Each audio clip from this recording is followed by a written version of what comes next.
And the next talk is by Antònia. She will talk about, she will analyze the attractiveness through Twitter. So please give her a warm applause.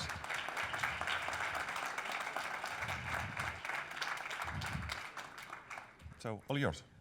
Thank you. So I'm Antònia Tugores, and I work at a joint research institute of the University of the Balearic Islands and the National Research Council. And as you know, the logos are going to be there. And I'm going to present a work we did with some colleagues, not just me. So they are here: Lesh, Maxime, Bruno, and Jose. Well, why did we do that, and what did we do? So in the institute, there's a group related to socio stuff. We are analyzing mobility, basically human mobility, and we're dealing with different sources of data. But we've compare some different kinds of data, such as Twitter and phone calls data. We compared them and in big cities, and the correlation was bigger than 0.9. So really good. From that moment on, we started working more on Twitter. Okay? We discovered things like Spanish people tweet on the roads. I don't know while driving or the other ones in the cars, but if we plot the tweets in Spain, we see perfectly the highways. Why? We don't know. The same happens in Turkey, but it doesn't happen in Germany or France. We are different? Don't know. But well, as scientists, not me, I'm more technician, but they're supposed to do to make some questions and to find some answers. And well, we are working on tweets. You know what a tweet is? Most people think that a tweet is 140 characters with just one user, where you can do a retweet, make like or star or favorite or whatever it's called now. But what you see, of course, is never what you get. This is not a complete tweet. This is half of a tweet. This is the information of the tweet, not of the user. Here you see the first line. You can read the text of the tweet, the 140 characters. Then we have some information on the source, which kind of gadget did the tweet came from. In this case, it's Twitter from Android. Then we have some coordinates, if the tweet is geolocated. If not, as in this case, it's null. We have some timestamp. We have some more information, lots of information. Well, that's a tweet. But if we had this tweet was a retweet, in the same document, there could be the initial tweet. So it would be twice longer, okay? On the right, you can see the place. If the user had geolocation activated, enabled, and when you try to post a photo and decide to mark it, to tag it at the place, you can do something like that, and the place is that kind of big JSON data. But you also have user data. All this is the information of a user. So 140 characters is more or less 2 kilobytes of data. It's characters, okay? So we need to gather data to analyze it. This data gathering, we've been doing that since 2012, so long time ago. And how do we do that? So we have to download the data from Twitter to our database. In our case, we decided to use MongoDB. That's an example on how to do it. Just a listener, you open, wait, it works. You get your keys, you open the listener, you connect to Twitter, to the API, not the usual API. They have a special streaming API where you connect, you open a connection, and you receive a small amount of tweets, okay? In our case, we are interested in, we are studying mobility, so we are interested in locations. We are just retrieving the tweets with geolocation. We can get both tweets with latitude and longitude and tweets with place. These latest ones, we discard them and we just use the latitude longitude as more accurate. Then, of course, we have to extract the data. It's from MongoDB, okay. I'm quite sure you know how it works. It's very easy. And now we can start analyzing. The analysis is not especially complex. We just started that, just playing around with the tweets to start finding some information, to go on and continue the studies for a couple of years, okay? There are some initial information. So we decided to select 58 cities all over the world, the ones highly populated, of course, but the other condition was they also had to be active on Twitter. As you can understand, there's no cities in Africa because Twitter has not a lot of use there.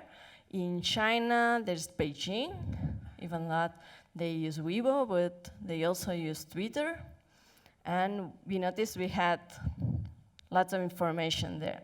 These are the cities, and we extracted the data from our database. Well, we defined what we understand for a city. You know, each city has its own dimensions, its own, say, kind of buildings. Ones are bigger, the other ones sparse, high, densely cubed. And we decided to homogenize and use a radius of 50 kilometers around the town hall. We decided that most of the cities have the town hall in the center, so it could be a good start point.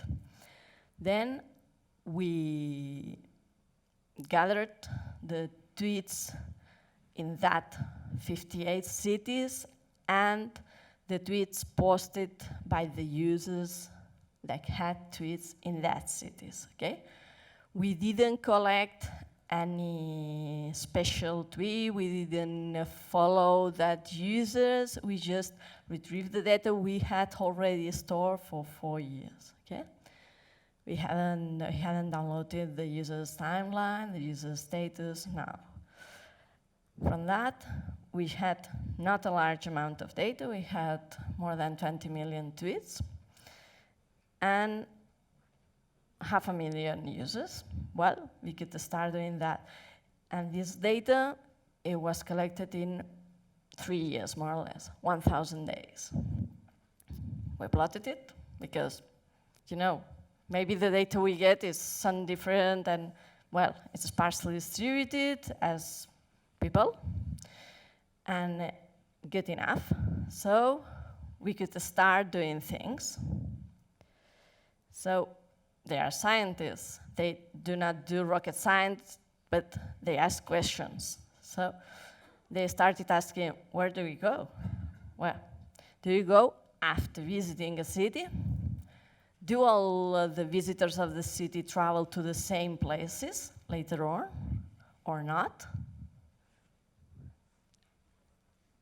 And for that, we extracted the data, and we did some videos. I'm going to show you well, we are in Madrid, so I'm going to show you the one in Madrid.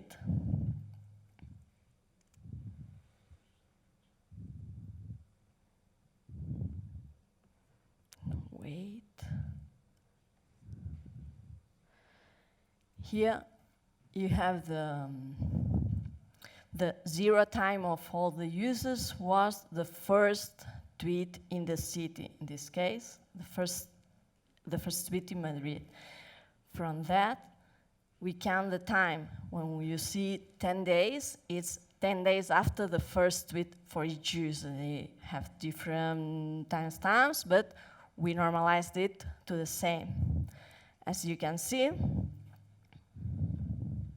people that once visited Madrid went basically at the beginning to Spain, Netherlands, Britain. Most of the tweets are in Europe, Japan.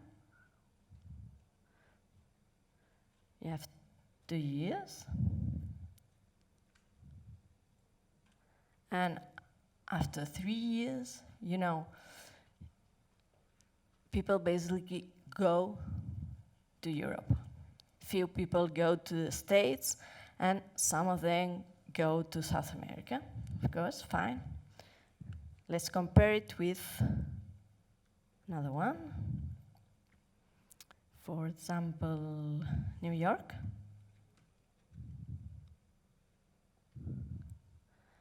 As you see, as we would expect, basically it's people from the States, but also from Europe. It's quite different from the one in Madrid. It's more global. It's people from everywhere. It's not a heat map, but we can know how it works. Particular point here. There's a lot of points there. Here, South America. I particularly was expecting to have more people visiting South America and Madrid, and not New York and South America. Data slide. Let's like that.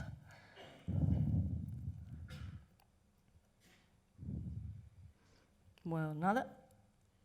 I'll show you this one in Moscow. Moscow has a different behavior. Very few people in the States, basically in Russia. South America is not covered. But you know, Russia is almost covered. Wait, go for it again.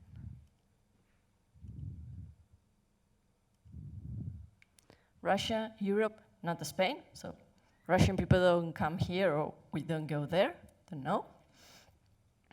But you see, different behaviors comparing different cities. Yep.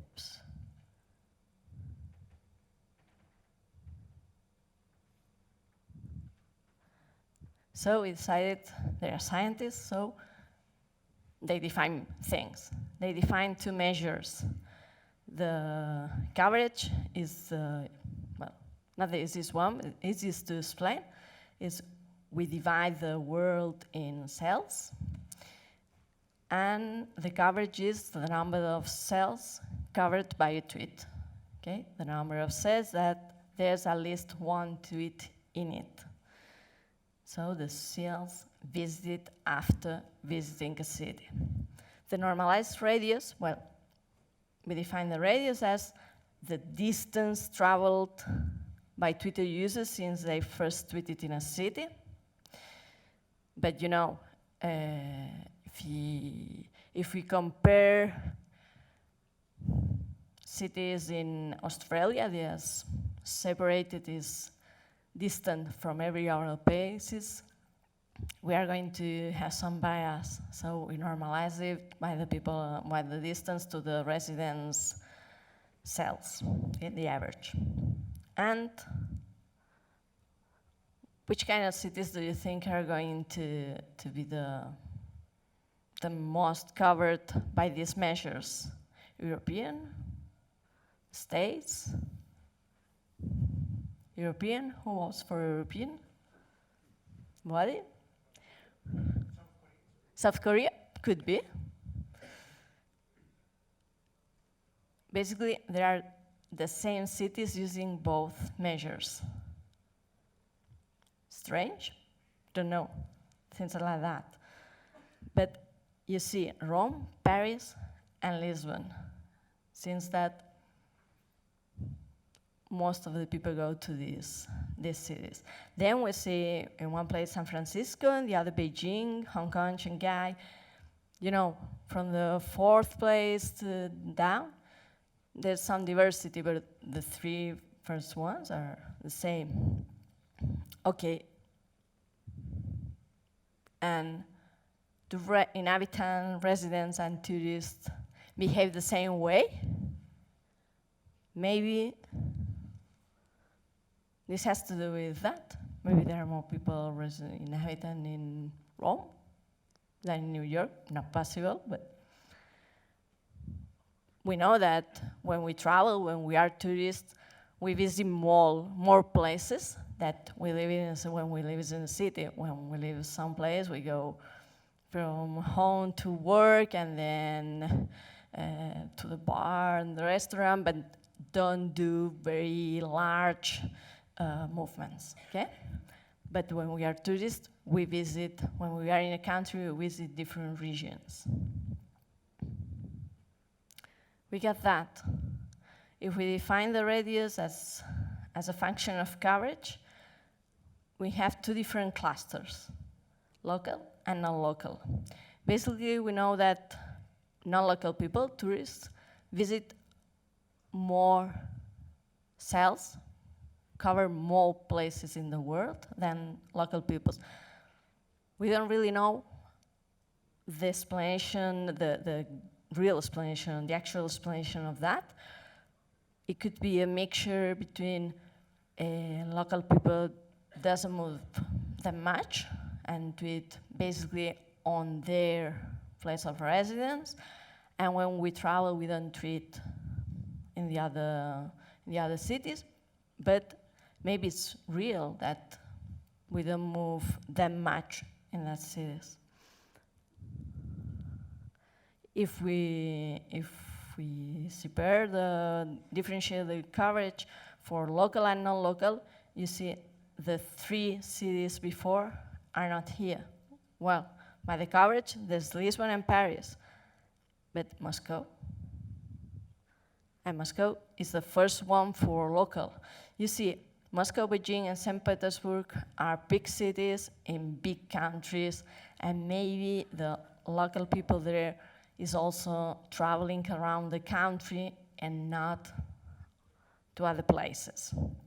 This is a very easy analysis of the data, not much data, and we discovered things that weren't expected to be like that. But then I have other questions. So we asked, where do we go? Where do we come from? People that visit the city, do they come from the same places? It's homogeneous? Not? It's a variety? We define another measure. In this case, it's the coverage.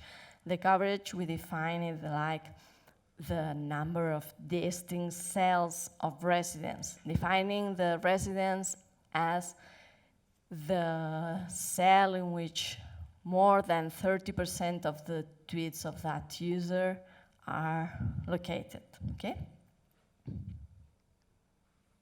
In that case, we have almost the same ranking, okay? We have Rome, was the first one before. We have Paris, and Lisbon has moved a little bit. What does that mean? It means that Rome is visited from a lot of cities, a lot of places, different places, so it's more global than, for example, Shanghai and New York. people from more different places visit Rome, Paris, and Barcelona. By the way, you noticed Madrid is not there. Sorry for that. Then New York, we couldn't expect that. You know, that's some starting analysis. We are still working on that. And then we decided graphs. Everybody loves graphs. We decided looking for communities in the different user, within the different users. Do we move European people travel in the same way as Americans or people from the States and South America? We defined the relation as the fraction of users that visited the city that visited also the other city, and the strengths of the connections defined as some kind of communities. We used a software, well, an open source software called Oslam not in Python, it's in C. And basically what we expected. European people travel to Europe, and basically European people go to the States, New York, and San Francisco, the two coasts, but we don't really visit Mexico or Japan. And Japanese people travel around Japan, but they don't move really much, even that we were expecting that they will be moving quite a lot. Chinese people, Asian people is moving in Asia. You see, you have the different countries, and in this case, Australia is correlated, is connected, is in the same community as Asia. But Mexico is not connected to the States, and it's not connected to South America.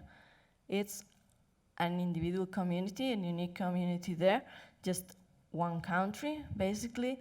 They visit the same country, but they do not move around the world. Even that, we know that Spanish people travel to South America, and we should expect. Well, more things. Apart from that, we decided to do more or less the same things with touristic sites. In this case, we covered 20 touristic sites. We decided to go for doing Japan. There are lots of tweets in Japan. Angkor Wat. We needed to have some things in Asia. In China, we decided for the Forbidden City because was one of the places in China where there was more of the tweets. And you know, well, in Europe there are lots of tweets. We decided to go for London Tower, Eiffel Tower, the most known places.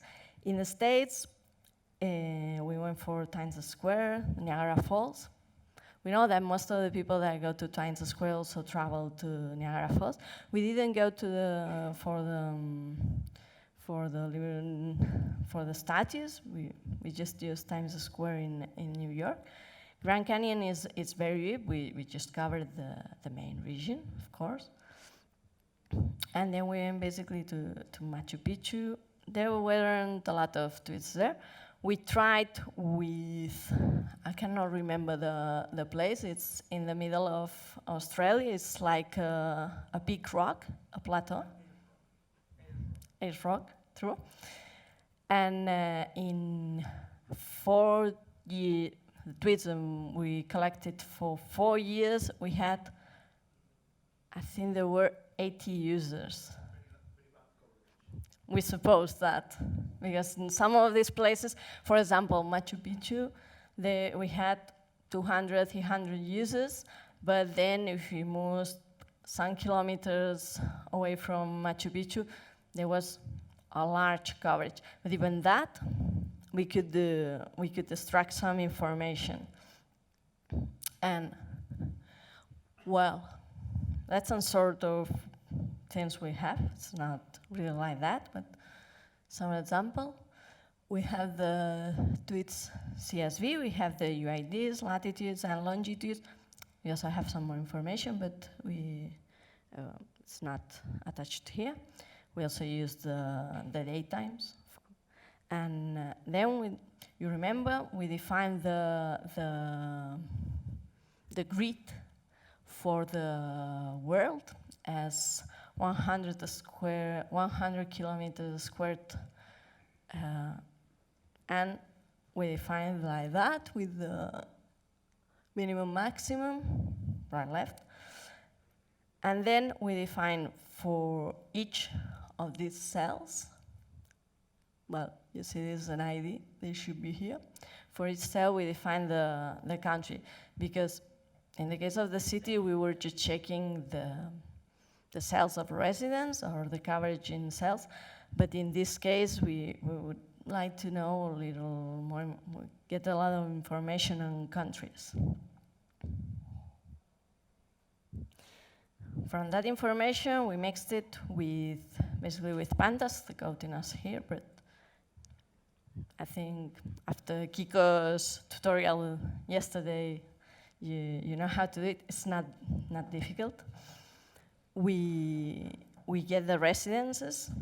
For each user, we get residence if she has enough tweets, and the residence is the place where there's most of the 30% of the tweets. We try with 50%, 20%, 10%, was almost the same thing.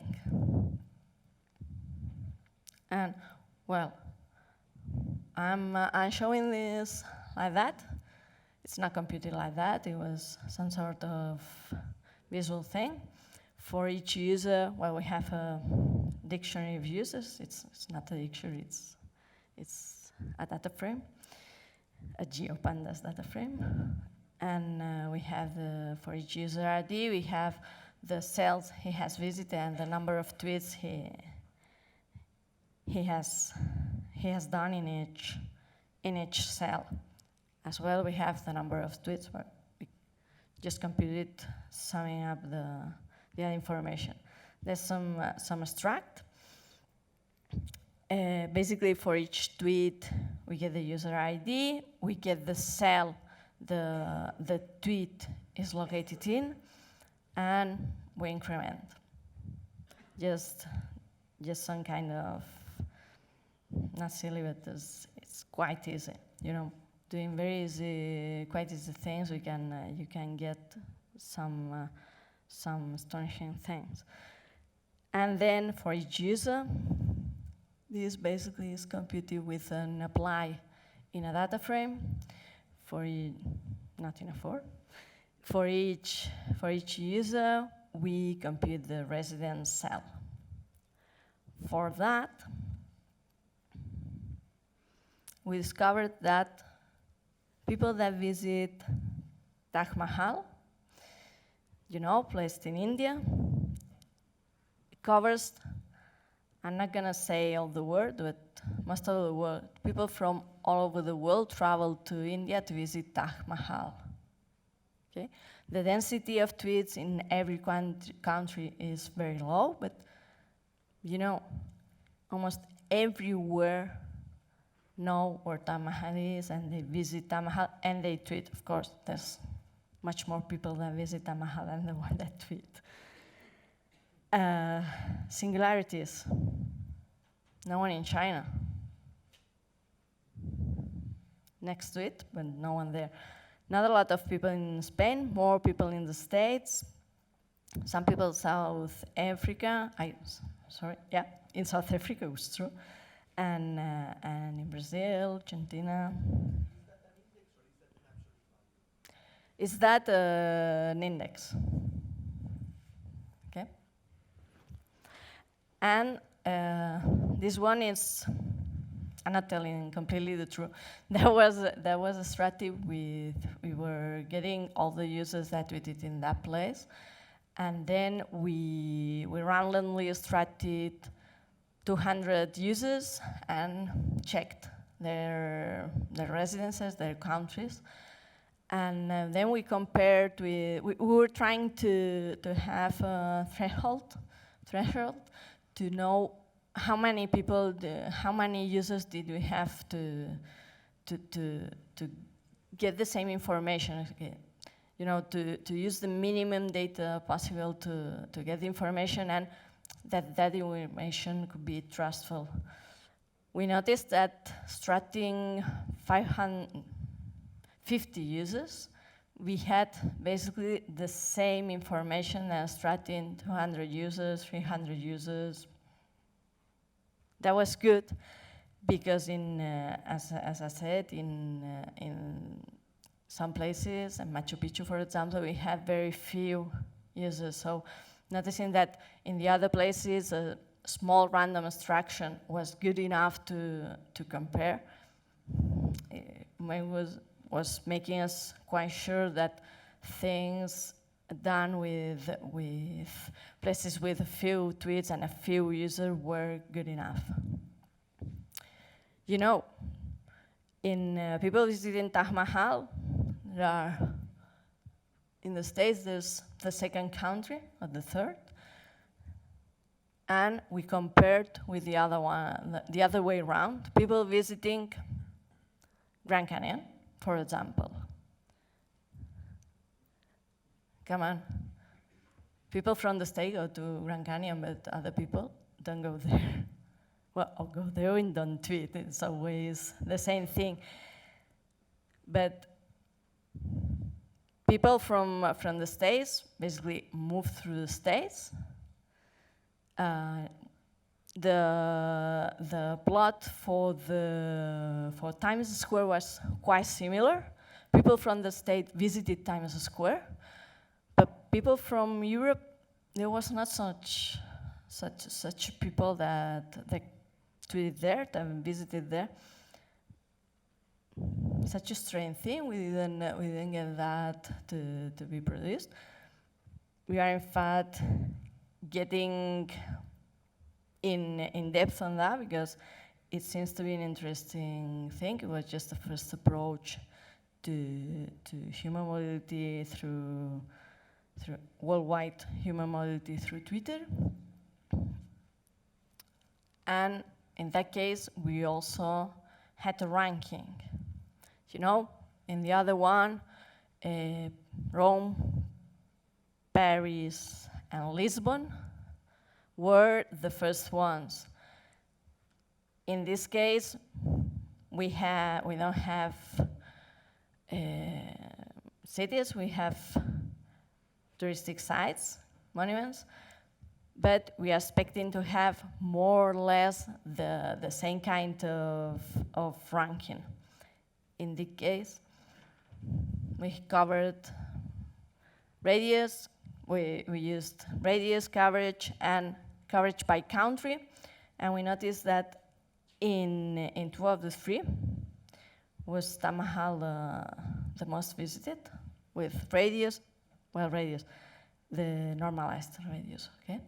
Not the real radius. And the other one was Pisa Tower. Even that, in this case, Grand Canyon is the second one in coverage. When we check the coverage by country, it's not there. We've seen why. All the people that visit, not all the people, well, most of the people that visit Grand Canyon is from the States. So the States are a lot of cells, but just one country, that's why it's going in that. Pisa Tower, it's there just in radius, you know. London Tower, Times Square, not as covered as we expect it to be. And you know, we are still working on it, and now the results are not very deep. We are just starting on that, but we are going to go on this, studying a little bit on depth and further things. And that's it.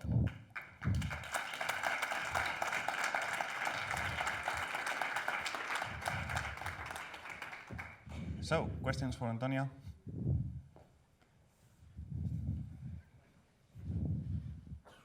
Thanks for the talk. I was wondering if it would be possible, or you were planning on releasing the dataset. And releasing we cannot. You cannot. We cannot because Twitter allows every one of you can open a connection to Twitter and get some data, but then you cannot share that data with the other people. Yeah, I had to try. So. Sorry for that. More questions?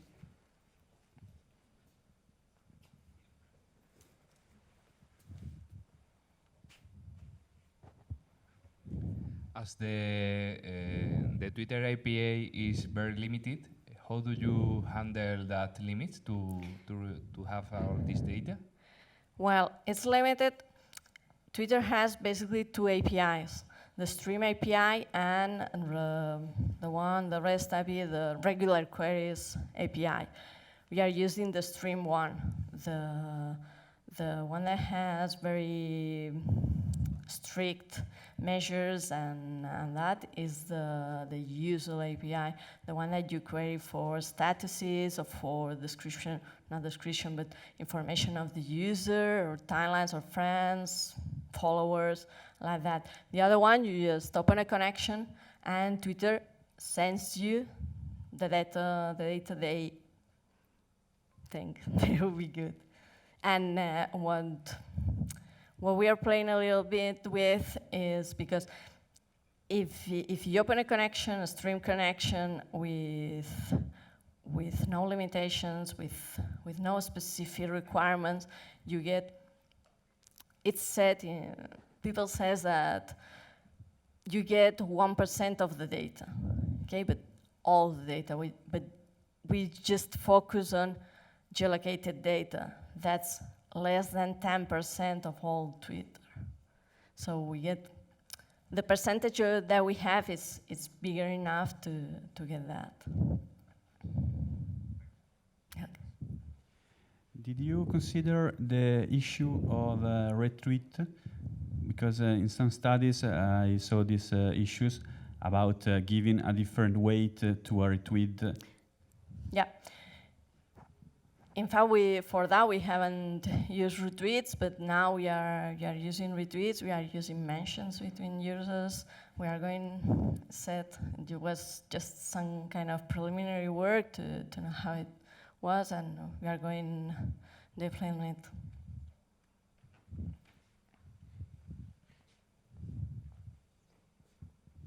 Thank you for your talk. What is the percentage of tweets that are using the coordinates features? And are you thinking in some kind of algorithm to guess the location of the rest? Okay, about the percentage, we cannot know. We have to trust Twitter that we know that when we have no restrictions with geolocations, more or less, well, some years ago, they changed their policy 1 year ago. Before that change, we had 10, 12% of them were geolocated. Now, much less, maybe 5, 4%. The other question was? Yeah, okay.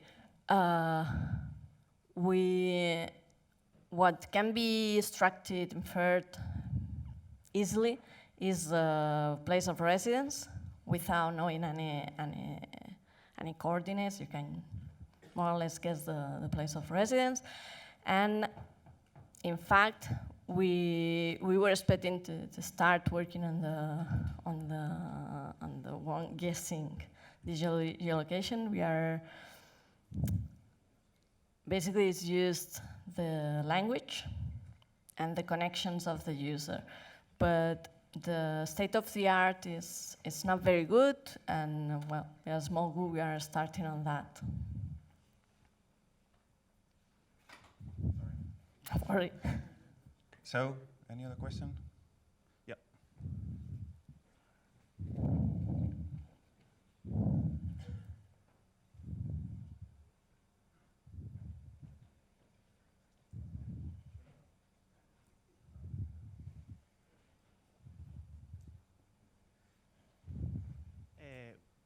¿Con qué criterio has establecido los 50 kilómetros de radio?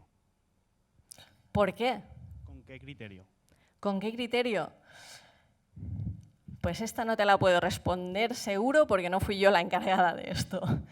Pero básicamente miraron la densidad de las poblaciones más dispersas y de las más compactas y llegaron a un punto medio que 50 kilómetros más o menos podía englobar unas y otras.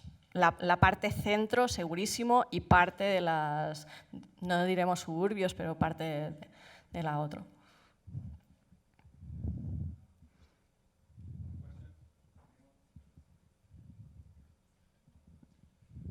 So, thank the speaker again.